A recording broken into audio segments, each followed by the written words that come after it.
Folks, good afternoon, happy Pride, and welcome to the 2022 gsehd Pride Forum, the first of two treats this month for you, but we will start with the sweetest, if not the best. I will not put any dispersion on our next week event because we've got a great one, but today we have really good discussion for you. For those of you that may not know, my name is Dwayne Wright. I have the privilege and honor and indeed the pride to serve as an assistant professor of higher education administration, as well as the director of diversity, equity, and inclusion initiatives here at the Graduate School for Education and Human Development, which of course, hopefully you know, is part of the George Washington University. On June 28th, 1969, a group of participants were at a bar, a dive bar, a club, if you will, in Lower Manhattan, now known as the Lower East Side, colloquially known as the Village. This particular bar is known now in history as the Stonewall Inn, operated by what is colloquially called, I guess, the mafia, because the participants at this bar, this dive bar, this club, were there to drink, to have a good time, but by their very existence were breaking the law. You see, Stonewall at the time in 1969 was known to be a place that members of the LGBT community would go to hang out. And the police knew this, and unfortunately the laws at the time prohibited this type of gathering. It was enough was enough. Stonewall in 1969 on June 28th is best known as, quite frankly, a riot. It's known as a protest, and it lasted until July 3rd, when participants had decided that they have been oppressed, they had been marginalized, they had been restricted, quite frankly, enough. And this is known to history as the beginning of the LGBTQ movement in the United States of America. After Stonewall in 1969, the following June in 1970, several major cities, including Chicago, New York, LA, not quite DC yet, but we would get there, decided to have pride parades as a commemoration of Stonewall, in commemoration of the group that sacrificed many of their lives to get us to this point, but most importantly, to remember the protest, remember the sort of struggle that had started at the Stonewall Inn and the Stonewall riots at that time. Ever since that time, June has been the month that's been celebrated as so-called Pride Month.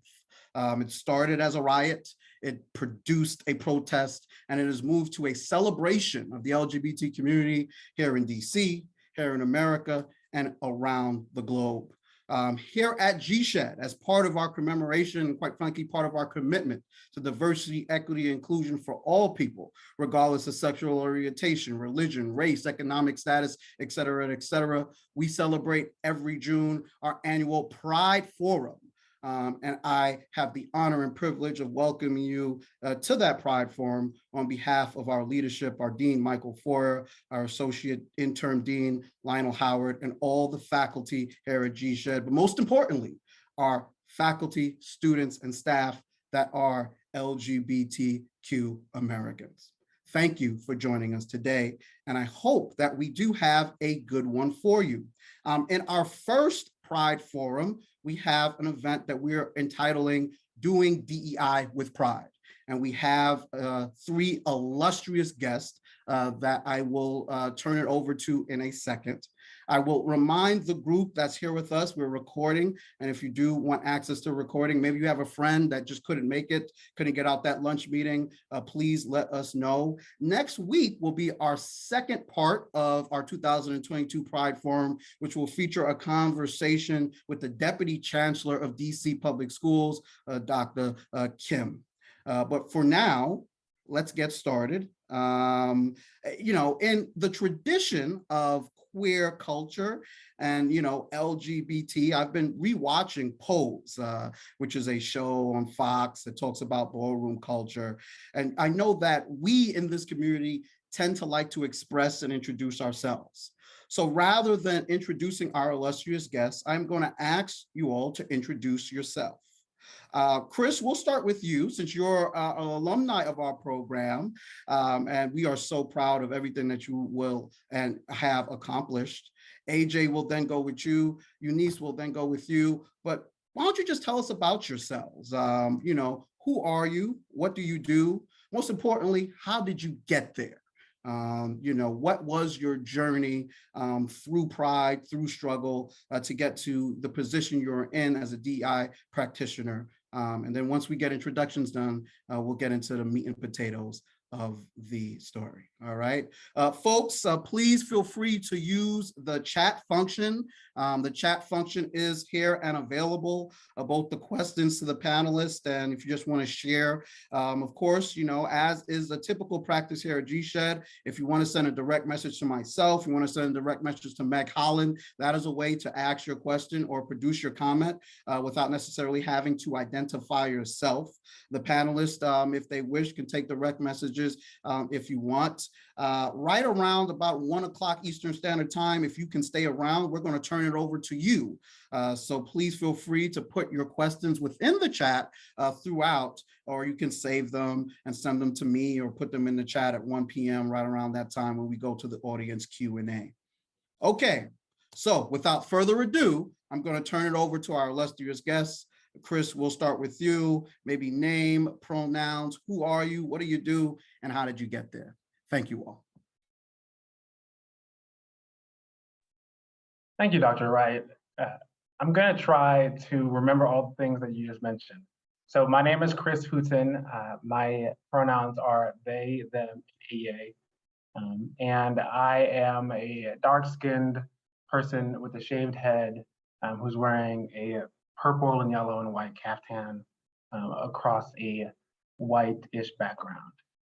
So in terms of who I am, I like to start from where I've come from and whose lineage I belong to. I am a descendant of African enslaved people in the Americas. I'm also a member of the LGBTQ community. I am what is now referred to as, and it could change, as non-binary. I also identify as a member of the trans community. I am asexual, and I am also a member of the neurodiverse community. At certain points in my life, I've also identified as working class, experiencing housing, and also food insecurity. I'm trying to think. I came to this work as a director of diversity, equity, and inclusion, sort of how a lot of people came to this work, which is essentially after George Floyd was murdered, some say lynched, depending on your phrasing. I was sort of asked politely to be the new DEI person, and I said yes, right? Realizing that I was already doing this work. It just wasn't called DEI, right? And so I think a lot of us have been doing that work.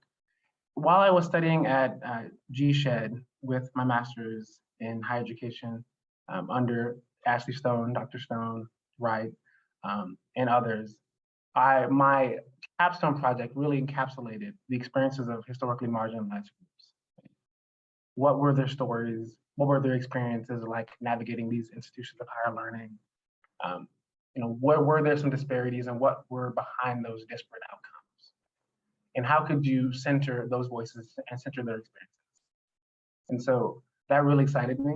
I was especially really excited about Dr. Wright's class in talking about how to live by the values of diversity and inclusion within educational institutions. It was my hardest class in grad school. It was the only class I did. I got an A, and I think I got an A minus. But you know, I'll try not to hold it against you, Dr. Wright. But it was the most challenging class, and I knew that that was my calling because I was the most challenging, and I was excited about it. I love doing the memos where institutions found themselves in a little bit of a pickle, and they had to come up with an idea to sort of challenge that or sort of reverse course. And so I like to think of myself as a director of community values and engagement, right? Because I find that DEI sort of elicits people, a corporate entity in their mind, something like a Pepsi or Nike making a statement. And I'm trying to reorient my institution right now into thinking about all of our work as practicing our values. Okay? So I've spoken enough, so I will let my fellow panelists covered. No, thank you, Chris. And I must say you were an excellent student, and the A- was well earned, well earned, well earned. AJ, Eunice, who wants to go next? Eunice, go ahead. Okay. Hi, everyone. My name is Eunice. I also go by Eunz. I use they, them pronouns. I'm the Assistant Director for Cultural Programming and Social Justice Education with the Office of Diversity, Equity, and Community Engagement here at GW. And one of the questions was, how did you get here?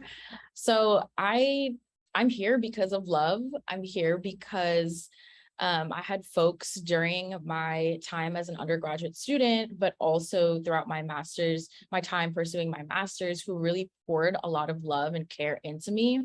And it was also a time when I really found myself feeling grounded in cultural organizing and student organizing.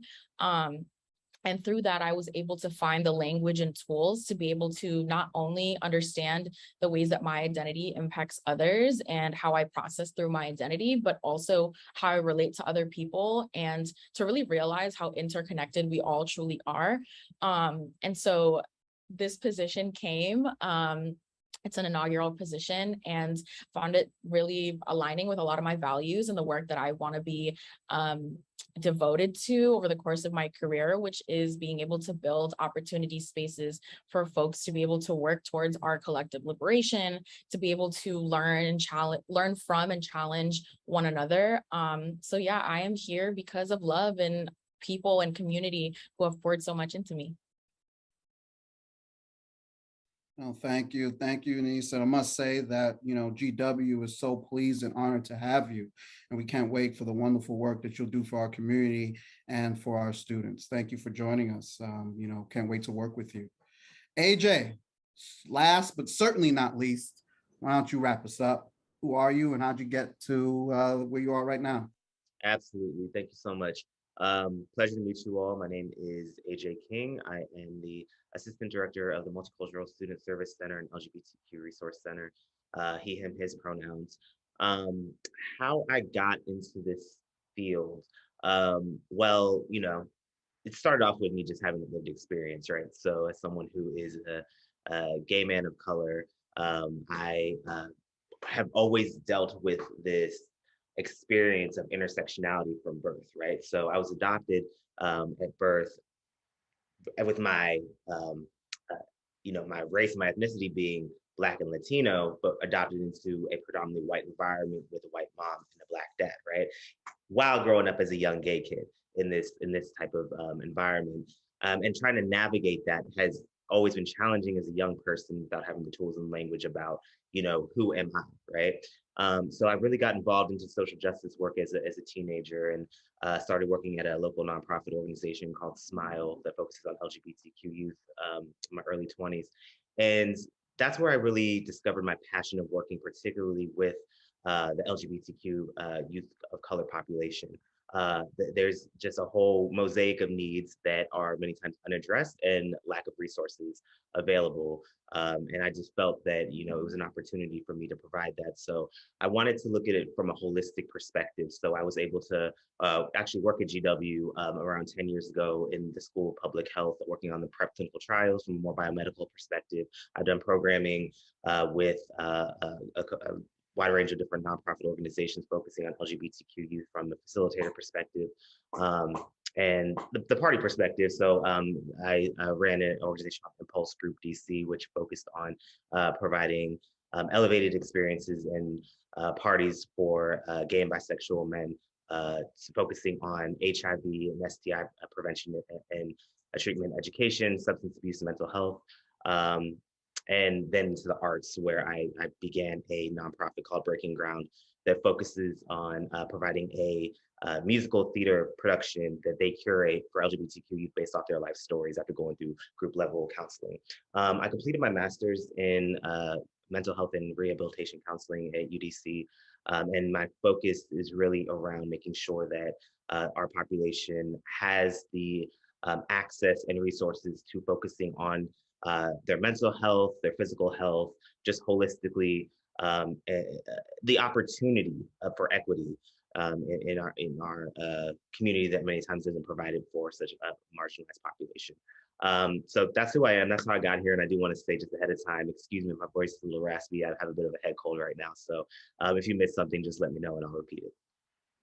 Thank you. No, thank you. And thank you. And feel better, my brother. Thank you again for joining us, even though you're a little under the weather. First of all, I'll say, wow, the diversity is on display. We have GW employees, GW graduates, the diversity within the LGBT community is on display. I am in awe, as well as immensely proud of each and every one of you, what you are doing and what you will do. And I, Chris, as a graduate of our program, AJ, Eunice, as employees here, just thank you really for, giving back. Really, I don't think if we go any further without just saying thank you, I think we'd be remiss. But it's Pride Month, so I've got a question for you, and it's a little bit of a remix on the questions that I have sent ahead of time. And I'm known for doing that, but just bear with me. We'll go in reverse order. So AJ, we'll start with you. What does pride mean to you personally? And what do you think pride should mean within DEI work? So I want to just say for our audience, we have a lot of experience here. We have a center director, we have a program director, we have a DEI director in K through 12 schools, and we all know the craziness that's going on with that right now. So I want to kind of use the breadth and expertise to see if we can get, not just some personal anecdotes, but also, a little bit of critique on the field as well. So what does pride mean to you personally? And what do you think pride should mean within DEI work? The brother AJ King, we'll start with you. Awesome, thank you. Pride for me means the ability and the access to tap into something within yourself where you feel that you can not only acknowledge, but embrace and love every piece of you, where there's an intersectionality around race, around who you love, around your identity, how you walk through this world. And although the reality is you will get backlash from someone somewhere, still living in confidence around this is who I am, take it or leave it. And, I think that when we come from the conversation around what pride looks like from a more macro level,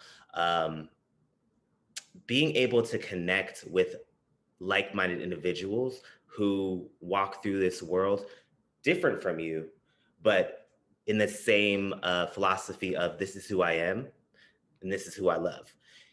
What it needs to look like from a DEI perspective is, I think that there's a lot of conversations around, equality and, treating everyone the same and making sure we all, have equal access. And, that all sounds great, but the reality is that, a lot of times people, businesses, organizations, companies don't want to have the harder conversations around what it looks like around equity and making sure that those who are more marginalized have the access and the resources to make sure that there really is equal opportunity for everyone. And we even talk about it from this, cultural competence lens, right? Being competent in different cultures. Well, that's a textbook, right? I can read about different cultures, but when we talk about cultural humility and being able to understand people from different backgrounds, able to embrace it, able to really not just learn about it, but be it, not be it in the sense of trying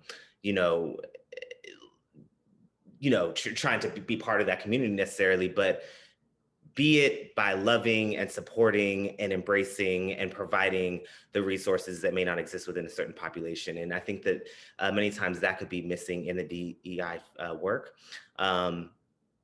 I'm really hoping that we can get to a place where we could say, hey, this certain population does have this set of needs that does not exist. And even though we can set things in place and we can set these laws or these rules or, these guidelines around, everyone has access to it, some people cannot reach that access. And so we need to be able to have those hard conversations about who needs that additional help and what does that additional help look like. And that means putting funding towards that. That means being able to have a safe space to have those conversations. It's already hard as a marginalized individual and a marginalized population to speak up to those who are in positions of power, to those who are directors, to those who are deans or provosts or whoever, to say, I need this so that I can succeed, because there's already the perception of, if I speak up at all, that's just going to validate that I'm less than already being part of this community, right? And so I think that we need to be very intentional about providing that safe space where we as a marginalized population can say, this is what I need, and I need help navigating how we can get there. Thank you. Thank you. Eunice, what does pride mean to you? What do you think pride should mean within the DEI space? Yeah, I think that for me, pride really means not really needing to ask for permission anymore to exist. I think that queer and trans folks have been like systematically, routinely been forced to disappear ourselves, whether that's through policy, whether it's through policing, et cetera, and even in our educational systems. And so I think it's really a proclamation of the fact that we are here, that we've always been here, and that we are possible. I think in terms of what it can look like in the DEI space, I think that AJ, you touched a lot on kind of being able to balance and really bring together like what are our values, and then what are the actions, and like what are we doing to follow up on these things that we say we believe in. And so I think a lot of that really has to be about accountability. And accountability in the sense that like, well, it's not just, oh, what can everyone else do around me to like be more inclusive and to be more accepting and to really embody our values, but like, what am I doing? What am I practicing in this current moment? And so I think there has to be a lot of truth telling, I think, in our spaces right now, and also calling ourselves on our own bluff when we are resistant to, or we're hesitant to, or we're unwilling to take on this work. Wow, powerful, powerful.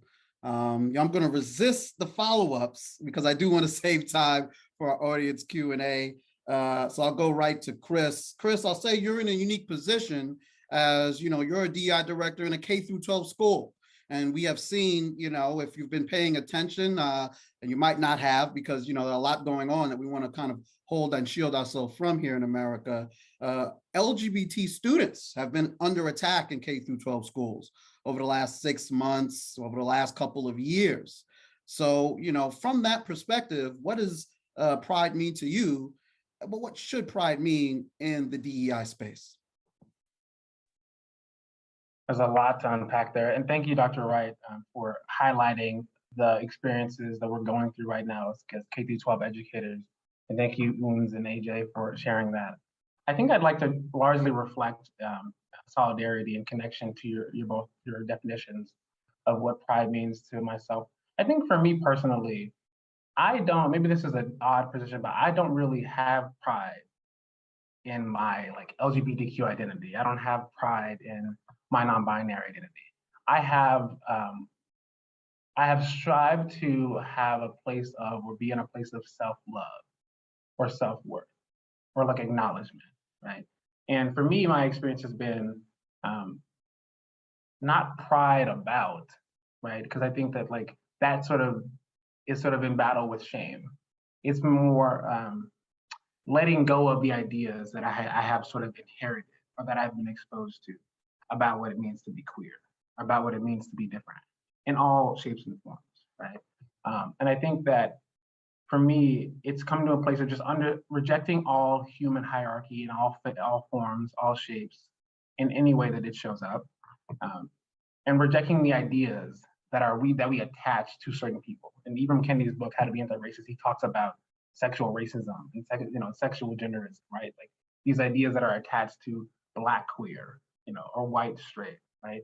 And I'm really, really interested in that sort of work of like, how do we get rid of, or how do we move away from, or sort of, well, not move away from as in like be blind to it, but be aware of these ideas and actively reduce them or sort of discourage the trafficking of these ideas, right?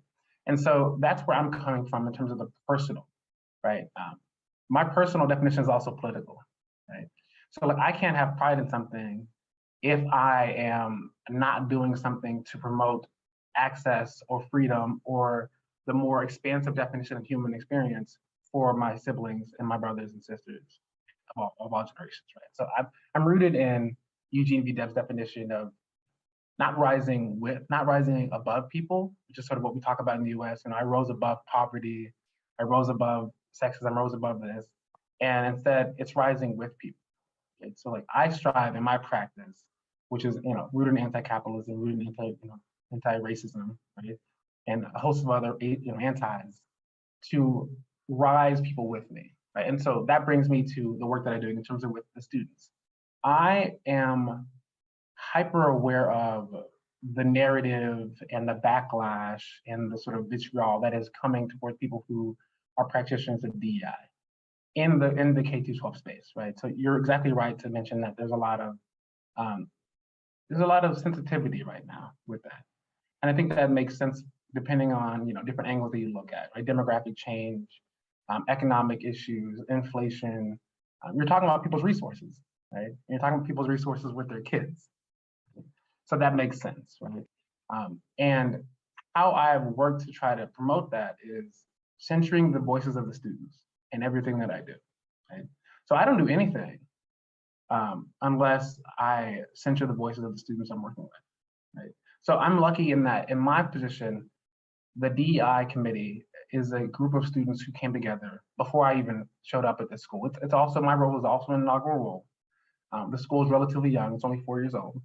It's the downtown school in Seattle, Washington.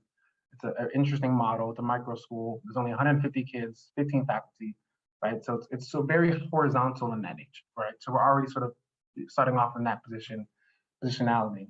And the students came together and said, we want, after George Floyd's murder, and said we wanted to get involved. And they interviewed me, right? They brought me in, right? And so I have been working to build on what they've already started. And I've created a pretty robust program this year. And one of the opportunities that I do is called the DEI debrief, where I give students the ability during assemblies where we meet together every week. I give them 5 minutes to talk about an issue that is important to them. And one of my leaders talked about the Don't Say Gay bill, right? And anti-trans bills, right? And so he took it upon himself to educate our entire community in his words about what this is, how it's impacting his community, and what students can do, right? And so I coach them on like, okay, what are 3 things that teenagers can actually do to impact change or to sort of raise awareness about this, right? And so I'm teaching students not necessarily to be activists, I'm teaching them to think critically. Right? I see myself as a combination of civic engagement, because we see that has been stripped away from schools. Basic decent human being skills, because during COVID, a lot of them lost those skills in those 2 years, right? We're seeing a lot of those kids struggling with those connections and those abilities. And also getting to them before they have solidified all of the misinformation about different populations that is pervasive on the internet, right? So I see myself as giving them information and also teaching them the skills of how to critically analyze. But the last thing I'll say before I wrap up is, for me, pride and DEI are they come down to 2 things: humanizing and historicizing. I think that's important work. Humanizing other people, understanding their story, understanding their contributions, where they come from, their cultural identities, the complexity and the texture of that experience. Right? Not in a you're better than me or I'm better than you, and we're different, but every human experience is valid and interesting and part of this intricate experience. And the other is historicizing, which is like I said, understanding what's going on. This has happened before, right? So to your point about the, it's interesting being queer in these schools, because right now we're seeing things like stereotypes about queer people and queer educators rising up again, right? And a lot of people thought that was over, right?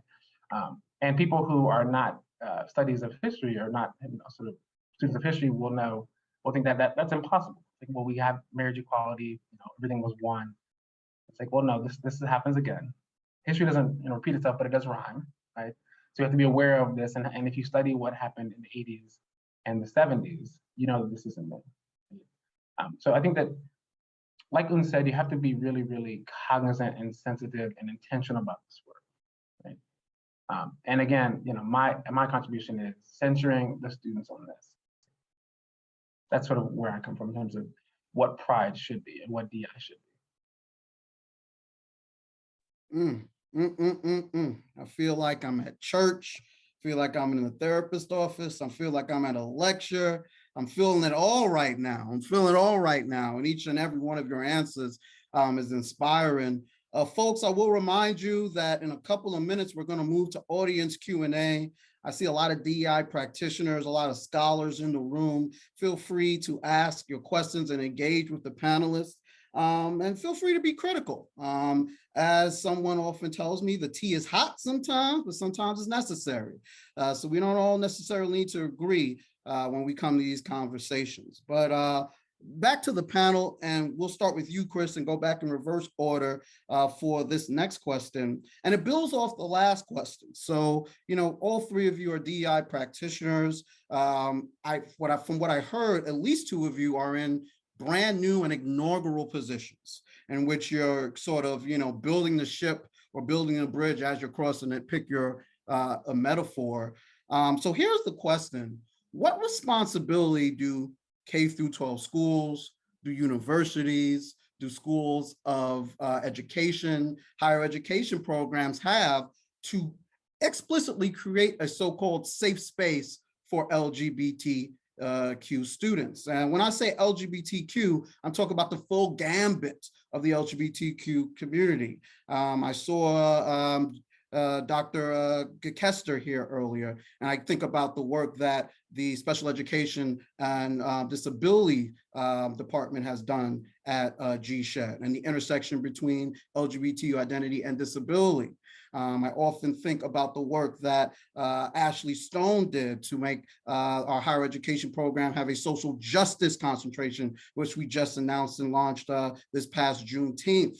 And I see that there are a lot of counseling faculty here, including Dr. Bogni Das, who's worked on refugee and the sort of intersection between not having a US passport and having LGBT. So, you know, the gambit goes on and on. I would be remiss if I didn't mention, you know, anti-Semitism. And if you don't think that the intersection between anti-Semitism and LGBT identity has a particularly, you know, a fraught history, you haven't read enough. And I've got some classes for you. But, you know, thinking about intersectionality, what role, Chris, if you want to take it with K through 12, AJ, if you want to take it from a center perspective, Eunice, if you want to take it from a program perspective, what role do schools, colleges, universities, P through 16 have in making that university, that classroom, a safe space for LGBT students? Take it as you wish. We'll start with you, Chris. You can tell that I'm thinking deeply about this. That's a good question, right? I think that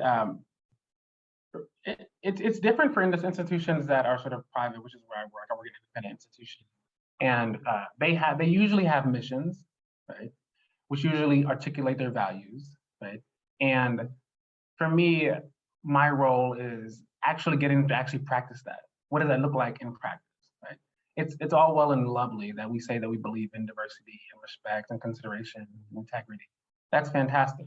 What does that look like for an instructor, for a faculty member, for an administrator, for a student leader, right? And so I say that we have a responsibility to make sure that every student feels affirmed in the spaces in which we are expecting them to bring their full self. Right? We say we want them to bring their full selves. We have to make that applicable for them. I don't think that any safe space exists. I don't think any safe space exists in general, right? I do think that we can cultivate a space where people feel comfortable being vulnerable or more vulnerable than they would be in other settings, or more brave than they would be in other settings, right? And so I think about the fact that if a space is safe for everybody, somebody's lying, right? Somebody's usually lying, right? In terms of like not bringing their full self, right? Because human beings are intricately more diverse and different. I focus on creating affirming practices for everyone, right? Not just students, not also parents and guardians, their siblings, family members, faculty, administrators. You know, one of which is, you know, asking students what their pronouns are. Right? So like, you know, there's International, you know, Pronoun Day.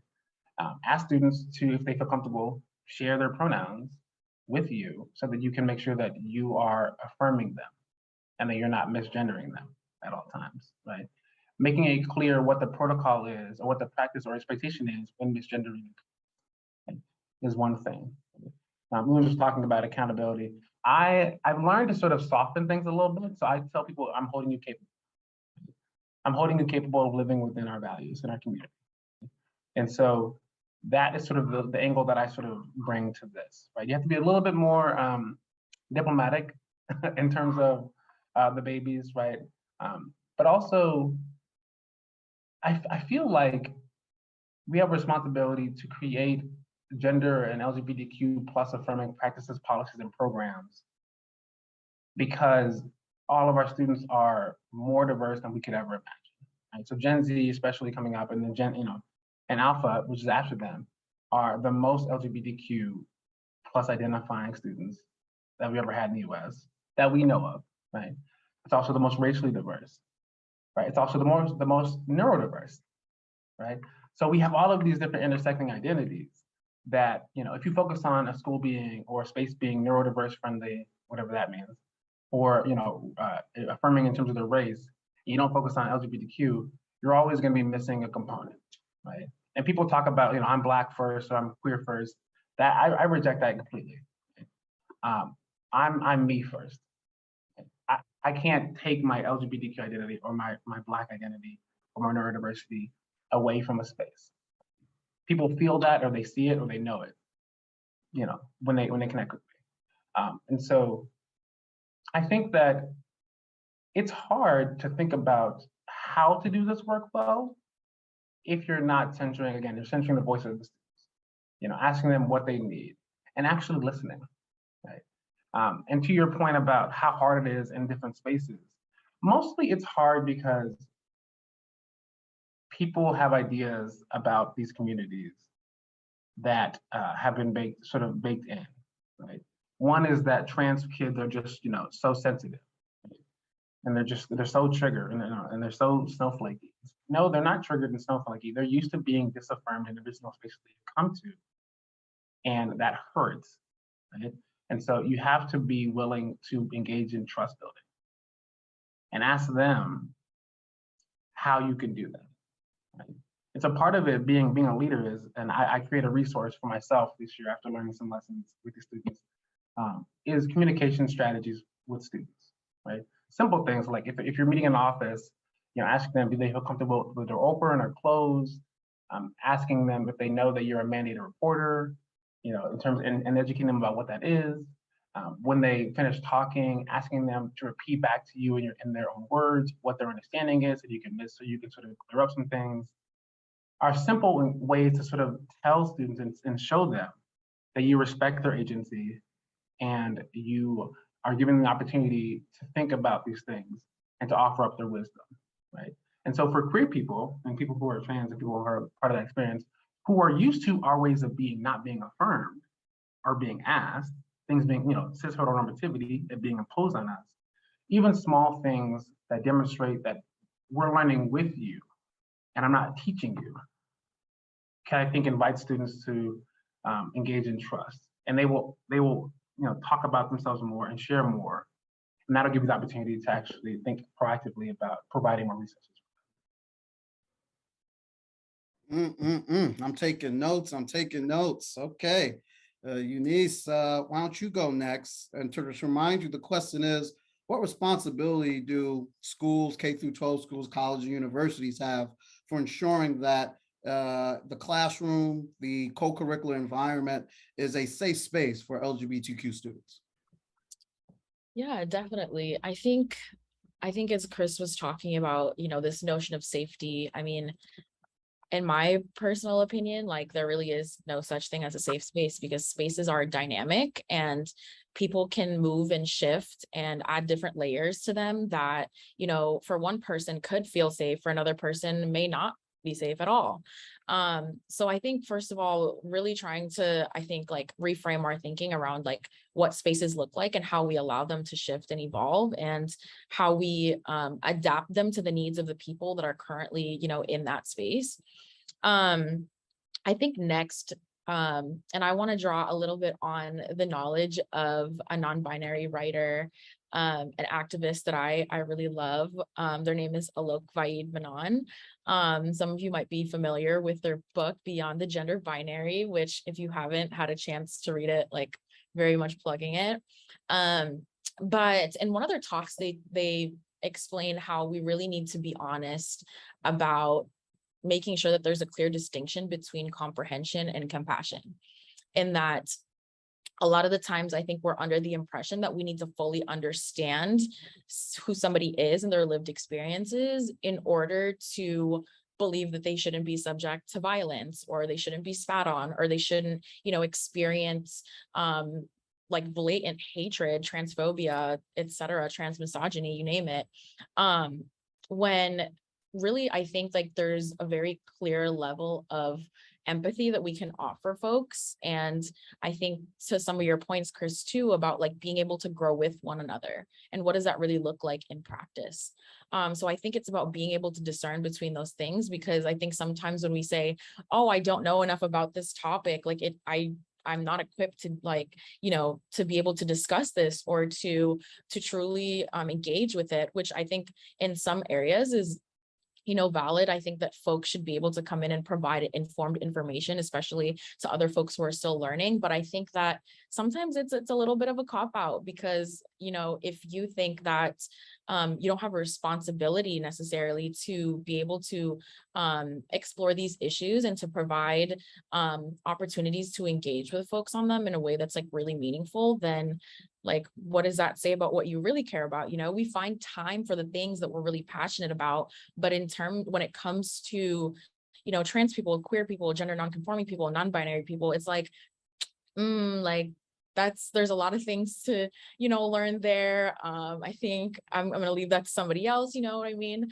And I think to kind of expand more on like what our responsibility is as educators and for folks who are doing this work, I think really being able to show care and even admit sometimes that our educational environments have historically and currently are exposing students and in some ways subjecting them to a lot of harm. One of my friends actually works in the public school system, teaches 9th grade, I believe, and is always sharing with me, we have these ongoing reflections together about how a student will be experiencing, a lot of anxiety in the classroom, and the immediate response to that is to be punitive or, to want to take them out of the space. And so I think when we think about how to create more gender inclusive, more identity affirming spaces, I think it's also about being really honest about the ways that spaces have harmed folks. And I think being able to strategize together and get creative about, are we reproducing things that we say we're against? Whether it's the carceral system, whether it's like punishing students for having emotions, for experiencing grief. I think right now, a lot of our students are just being subjected to continue to keep moving as if, we didn't have multiple mass shootings within the last like month alone, as if we don't currently have, as of what I know, we've had over 240 anti-LGBTQ bills just in like January 2022 to now, and what that kind of effect is, what that effect has on them. And so I think, how are we modeling what it looks like to allow our students to grieve, to take space and time to just be, and to really center what it is they need in a moment, because they're having to process and go through a lot. So yeah, I think at the real human core, there needs to be a lot of, I think, just rethinking about what our priorities really are and what's important right now. Oh, no, so true, so true. And thank you. I think that, you put a lot on there, and hopefully we can unpack some of that in the Q&A. AJ, why don't you wrap us up on this question? And just to remind you what we're talking about, what responsibility do K through 12 schools, college, universities have to make sure that the classroom, the co-curricular environment, the places that students learn, live, and play are safe spaces, if you want to use that term, for LGBTQ students. What are your thoughts? So I think about young people today, and I honestly don't know how they do it. And what I mean by that is, back when I was in middle school and high school, if there was someone who was out, absolutely at a different time, we dealt with bullying, we dealt with, parents who did not accept us, we maybe get kicked out of our homes, we couldn't dress certain ways. Sure, all those things existed, right? And now in 2022, we're in the future now, right? All those things still exist. Plus, they turn on the TV or open up their social media and they're being told that they can't even say the word gay. They're being told that if you're trans identified, that there's something wrong with you and we're going to come after your parents. They're being told, and you, right? They're being told that, no, you're not going to be able to use this bathroom. At least before, it's for the most part stayed at a interpersonal level where there was a glimmer of hope of when I become an adult, it'll get better. And now they get so much exposure to, oh, wait, okay, this is from a political lens that I'm not seeing, right? And it's on top of dealing with mass school shootings, on top of dealing with a pandemic, on top of dealing with just being a teenager, right? 8 homework assignments from different classes, first loves and relationships, dealing with puberty, just teen angst, right?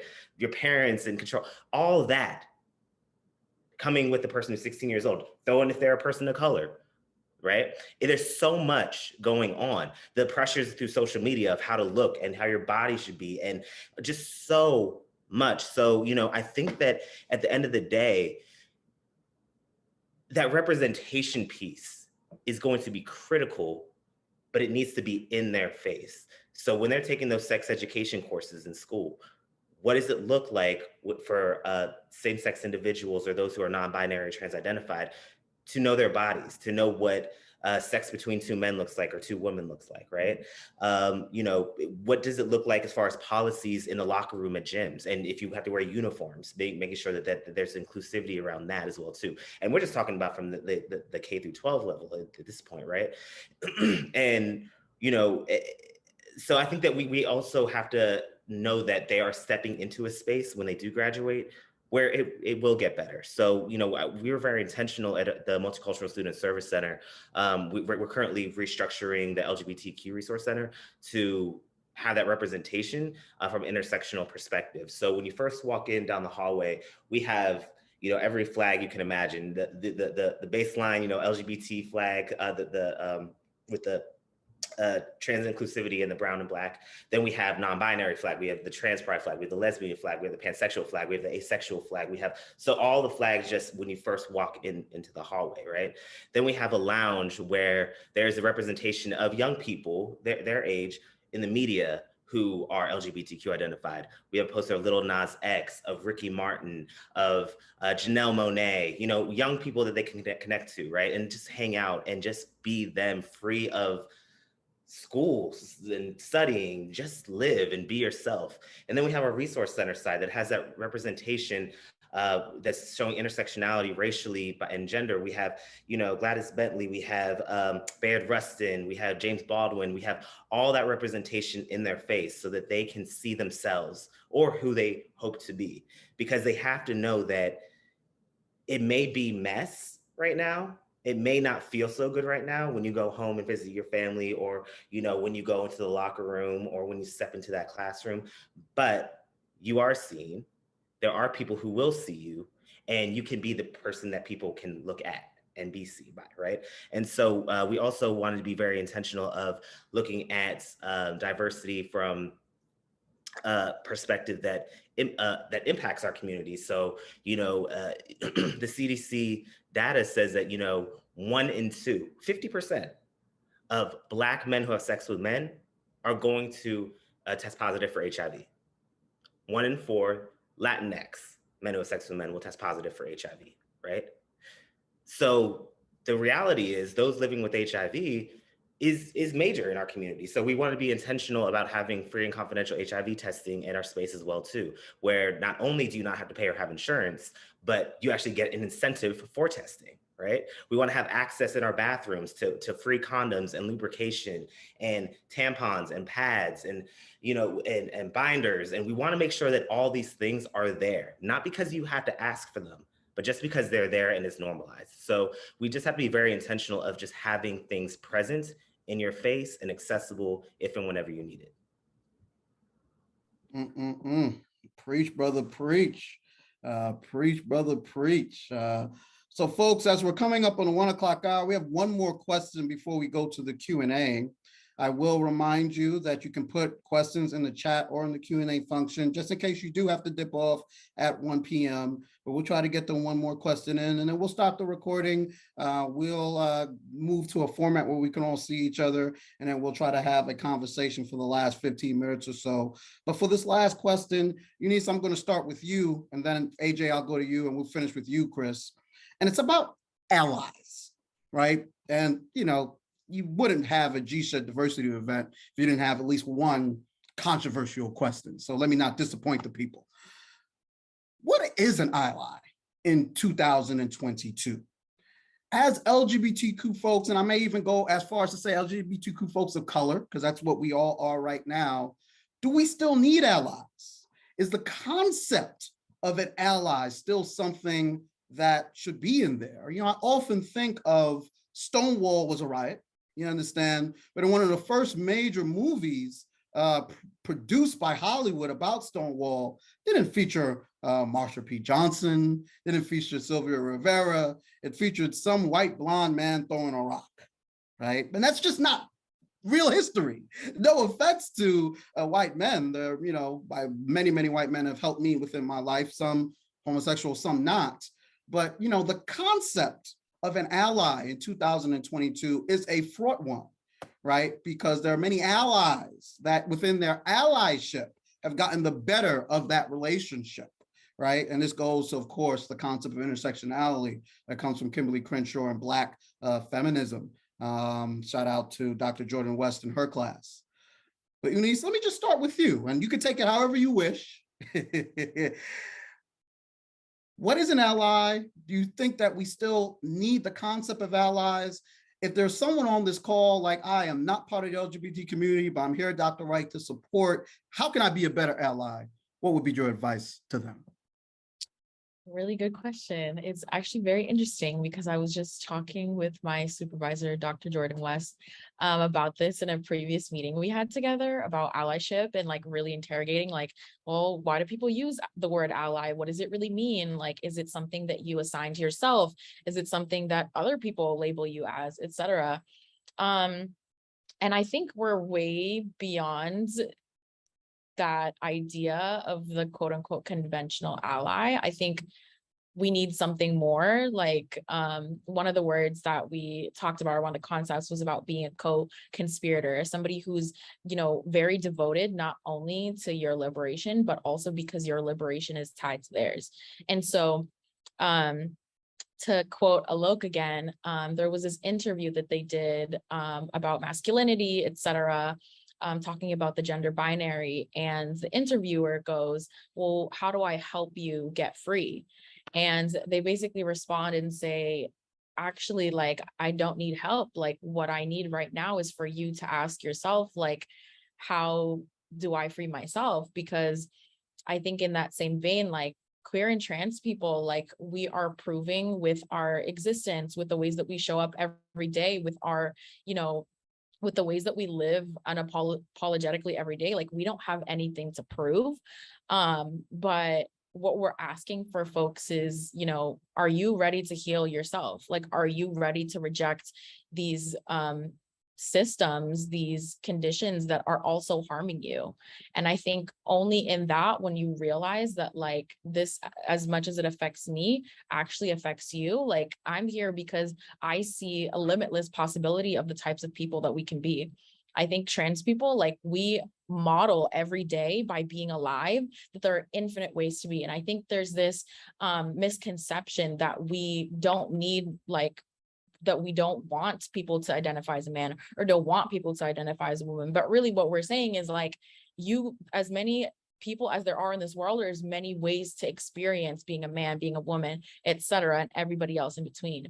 And so I think when we think about being co-conspirators, I think there first has to be this investment into this idea and practice that our liberations are tied together. And that's why we want to do this work. And that's why it's important. Got the, I'm not going to clap. You got the, thunderclaps and the clicks. That was a real powerful answer. Real powerful answer. AJ, why don't we go with you? Same question. Building on the answers that have already been given, but of course, we're interested in your personal opinion. What is an ally? How can one be an ally? Do we still need the concept of allies in 2022? The word that comes to mind is self-awareness. And the reason why I say that is because, there are two things that come to mind that I've seen that looks like allyship, which is not allyship. And that's tokenization, and that is appropriation. And so what I mean by that is, I will, for example, the ballroom culture, that's something that, is inherently of the Black and Latin LGBT experience. It stems back to the 60s and 70s, right? And then it became commercialized with these breakthrough, amazing shows like Pose, right?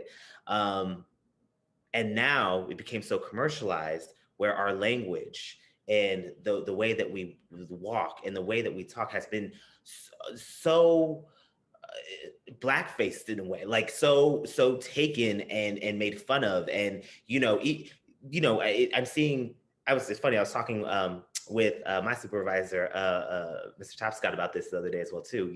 How in society we'll see like straight Black men saying, the tea is right, well, they threw shade at so and so. That's our cultural language, what I'm saying, that we were getting jumped for 20 years ago if we said that.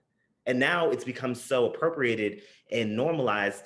And, I'll walk into a gay bar, where I can be in a space around my people, and it is nothing but heterosexual women celebrating their bachelorette party, and they taking over the entire space, right? And so now this space isn't for us anymore. And so that's what I mean by that appropriation piece, and that people got to be careful for. And then the tokenization piece, I remember I was working at this one organization, and they were, they were doing something around Pride, the first time they wanted to do something around Pride. And they had this optional committee of staff who wanted to be part of that. My plate was completely full. I could not be part of it. Because I did not participate in that, mind you, they were emailing me nonstop because I was the only LGBT identified individual on staff. There was an expectation that I had to be part of this. And because I chose not to, I was then questioned by one of the staff around my dedication toward the LGBTQ community. Now, let's turn that conversation around if it was Black History Month, if I was the only Black person on staff and I could not participate in that, and then a white staff person questioned me about how I feel about my Blackness. Out of control, right? And so that tokenization and that appropriation piece show up as a result of allyship. And so that's why I want to say that self-awareness of what it means to be an ally without conditions, without a, hey, I'm cool with you, dude, being gay, just don't hit on me. I'm cool with you as a trans-identified person, but I'm not changing the way that I identify you with your pronouns. That's not allyship. That is an individual deciding with conditions how they are going to move forward with you without seeing the full you. Allyship to me is walking through the world with who I am, what I bring authentically, 100%. And the self-awareness of the space that they take in the safe spaces that we have for ourselves. Powerful words, powerful words. Chris, why don't you bring us home? What do you think about this? Anything to add about the concept of allies? Do we need allies? And as soon as we're done with Chris's answer, we're going to go to audience Q&A. I know that we're running a little bit out of time, so I'll try to be brief here, famous last words. I think that ally, to what AJ and Eunz were talking about, ally is somebody who centers themselves in the struggle, right? So we talk about, and we've talked about this in graduate school in gsehd, interest convergence theory, right? So like, I'm only going to show up when and if it is advantageous to me to be here. And when the winds change, I am immediately going to step back and like be nowhere to be found, right? And so I want to plug Dr. Liza Telesan's book, The Identity Conscious Educator, which is phenomenal read. And she writes in her book about the transition from being an ally to an abolitionist, right? And because I am a child of pop culture, I am going to use some pop culture references here, right? So I think about like most recently the furor and the and sort of the controversy with Kendrick Lamar's like Anti-Diaries, right? Like him talking about his experience with a trans members of his community, of his family, and like understanding their transness and their identity, and like him understanding where they stood with that, right? And that, and the humanization process of like validating their experiences, right? That for me is more on the abolitionist end of the spectrum, because he's doing something not with queer people or like on behalf of queer people, but with him and with other straight, presumably Black and or white men, because white men are actually the biggest consumers of rap culture, right? But like white and Black men, right? Saying, hey, this is what transness is. Let's honor their experience. They told us this is what they want. Let's make sure we're doing that, right? And like, it wasn't perfect. It was messy. There were some words that he used that he should not have used, right? And I'm still giving him credit because he's on the process of becoming more aware and doing the introspection and the reflection about that, right?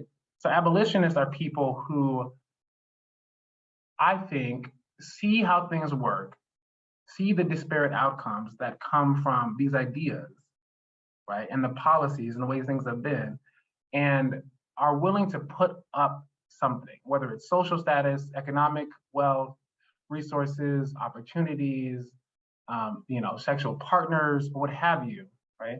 To say, I'm going to give up something, or I'm going to risk something because I believe in these values, right? I think that is somebody who's abolitionist, right? To Eunz's point, right? I always ask myself when I see someone like, why are you here? Most fundamentally, like, why are you here, right? Like if you're not here to actually make sure that you're getting free, like, thank you so much. This has been cute, right? I'll see you at the next potluck or not. I know that they're not actually committed to this work, right? And I know this just from my own practice of going to school and taking classes with Asian American studies, and learning about going to mosques and going to synagogues and learning about their different histories and cultures. Not because I want to quote unquote get brownie points for being woke, but because I know that like these people are facing oppression in a slightly different way, but in the same sort of direction that I'm facing. And me understanding how they attack these people will help me to better understand how I am being attacked. And it can help us both create coalitions and structures that will prevent us, or at least challenge our oppression, right? And so I think that allies are fine for like the first 3 seconds or so. Like it's nice, that's cute. It's a jumping off point. Don't stay there. Keep it pushing, right? So allies, I understand you may be racist, and then like you're transitioning to anti-racism. Allyship is that first step. We're trying to get to abolition, sort of the goal.